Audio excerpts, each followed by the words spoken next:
തിയേറ്ററിൽ ത്രസിപ്പിച്ച മൂവിയായിരുന്നല്ലോ ബ്രഹ്മയുഗം. ചിത്രം ഇന്ന് 21-ാം ദിവസത്തിലൂടെയാണ് കടന്നു പോകുന്നത്. ഇതുവരെയുള്ള ചിത്രത്തിന്റെ വേൾഡ് വൈഡ് കളക്ഷൻ ചിത്രത്തിന്റെ അണിയറ ടീം പുറത്തുവിട്ടിരിക്കുകയാണ്. സിനിമയിലെ ഏക സ്ത്രീ കഥാപാത്രമായിരുന്നല്ലോ അമൽ ഡാലിസ. അവരുടെ ബർത്ത്ഡേ ആയിരുന്നു ഇന്ന്. അവരെ വിഷ് ചെയ്യുന്ന പോസ്റ്ററിലാണ് ചിത്രത്തിന്റെ വേൾഡ് വൈഡ് കളക്ഷൻ അണിയറ പ്രവർത്തകർ മെൻഷൻ ചെയ്ത് പുറത്തുവിട്ടിരിക്കുന്നത്. ആ ഒരു പോസ്റ്റർ നിങ്ങൾക്ക് ഇവിടെ കാണാൻ വേണ്ടി സാധിക്കും. 60+ crores global box office collection എന്നാണ് ഈ ഒരു പോസ്റ്ററിൽ മെൻഷൻ ചെയ്തിരിക്കുന്നത്. തേർഡ് വീക്കിലെ എൻഡ് പോർഷനിൽ എത്തി നിൽക്കുന്ന ബ്രഹ്മയുഗം എന്ന ചിത്രത്തിന്റെ കളക്ഷൻ കുറിച്ച് കാണിക്കാൻ വേണ്ടി സകല മീഡിയാസും കളിക്കുന്നുണ്ട്.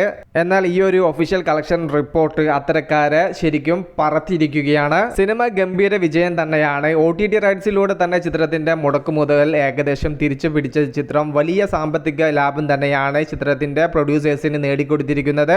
5 ഭാഷയിൽ ഡബ് ചെയ്ത് പുറത്തെത്തിച്ച സിനിമ ആയതിനാൽ തന്നെ ഈ ഒരു ചിത്രത്തിന് വലിയ സാധ്യതകൾ ഇനിയും നിലനിൽക്കുന്നുണ്ട്. സാറ്റലൈറ്റ് റൈറ്റ്സ് 5 ലാംഗ്വേജിലും വിറ്റു പോകുമ്പോൾ തന്നെ വീണ്ടും ഈ ഒരു സിനിമയ്ക്ക് ബിസിനസ്സും കാര്യങ്ങളെല്ലാം നടക്കാനിരിക്കുകയാണ്. വിഷയത്തിൽ നിങ്ങളുടെ അഭിപ്രായം ജസ്റ്റ് കമന്റ്.